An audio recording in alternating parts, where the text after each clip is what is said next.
Morning. It's Friday, April 15th, and it's Good Friday. And it's a very Good Friday because they captured the subway shooter, whose name is Fank James. No relation to Jesse at all. Now, the interesting thing about his capture is that he himself called in a tip and told the police where he would be waiting. And when they got there, he wasn't there. But there were several people around who had seen him, and they pointed him out to the police because his picture was already out on the news stations. And then they took him in, and he didn't object that much. And then they started revealing all the different places that they had searched to find the remnants of the hand grenades and the bullets and the ammunition. He had a storage unit somewhere, and they went there and they found these things. And they found a white van that he was driving. And they found the credit card that he used to rent the van. So they had an immense amount of evidence against this man. The one thing they really haven't clearly get out is why he went and did this thing. Although he has been ranting other channels about the need for violence and about the racial issues that he has faced in his life. Now, this is not a man who just went berserk now. He's been committing crimes since the 80s and the 90s. He has long arrest records. When you look at the record, you wonder why he's even out on the street at this point in time. Now, luckily for him, none of the people he shot on this train died. I guess that's a consolation because now at least he's not charged for murder. But he is being charged for terrorism and several other crimes associated with that. And on the city subways with crowded people, the shots he fired in that car are lucky they didn't get killed. And according to the descriptions by the victims, when the black smoke filled the car, they tried to get to the other end of the car, but it was crowded. And then one man who was shot in the leg had wrapped himself around a pregnant woman to save her because she told him she was pregnant. And there are other stories like that on the people on this train. They tried to get out, but the train was moving.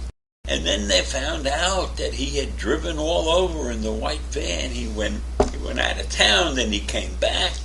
The whole story is carefully told on the newspapers. So when I read about his record, where he was arrested 9 times between 1992 and 1998, including possession of burglary tools, criminal sex acts, and thefts of services. Why is this guy still on the street? And then he had 3 arrests in New Jersey in 1992, 1991, 2007 for trespassing, larceny, and disorderly conduct. This guy is a criminal 20 times over, but he's still on the street. And he's still able to get guns.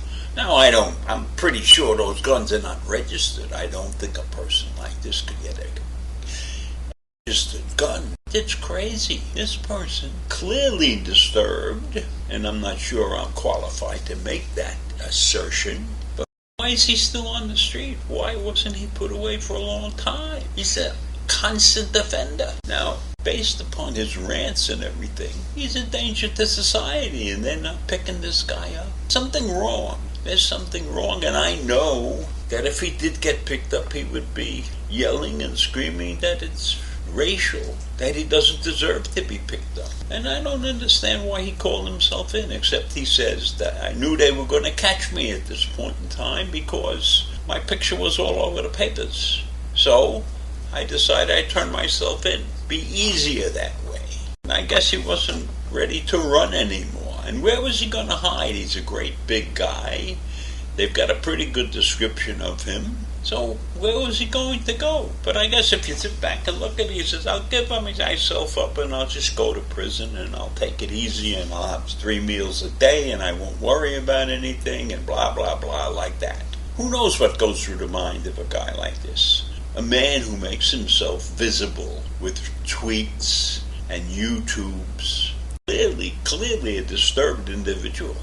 But I don't know that any psychiatric help could have helped him in this situation. I mean, he should have been getting help 20 years ago. So why is this guy still out on the street? A mystery, right? And a failing because maybe our laws are too liberal. Maybe what his case was. But certainly, he has created an uproar in New York. People are going to stop riding the subway trains because of incidents not as bad as this, but people are not riding the subways because of the crime and the homelessness that exists on the subway system. I loved the subway system when I was a kid, and I think most of the people in my generation appreciated it because you could get anywhere you wanted to go. Now, I admit from where I lived in the Bronx, if I wanted to go to Coney Island, that was a long subway ride. Did that once, and it took 3 hours, And then when we were stuck at Coney Island, luckily we caught the last train out at 2:30 in the morning or something like that. But in any event, the subway system has gone to pot. Dangerous place, and they don't have enough police to monitor the subway system. They have, you have the transit cops who are now part of the city police department, but they just don't have enough officers. They can't possibly have an officer on every train, an officer or 2 on every station.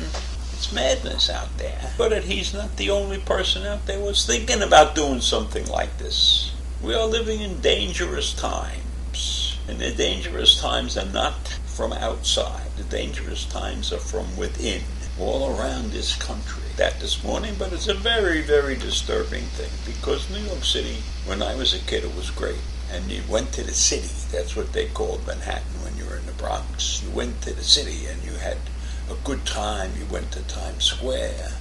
You went to shows at Broadway. You went down to Chinatown. You went down to Little Italy. You went all over the city, and it was great. But it's not considered great now. Of course, everybody needs to use the subway to get to work. Well, most everybody needs to use the subway. That's it for today, and I'll see you tomorrow. Bye.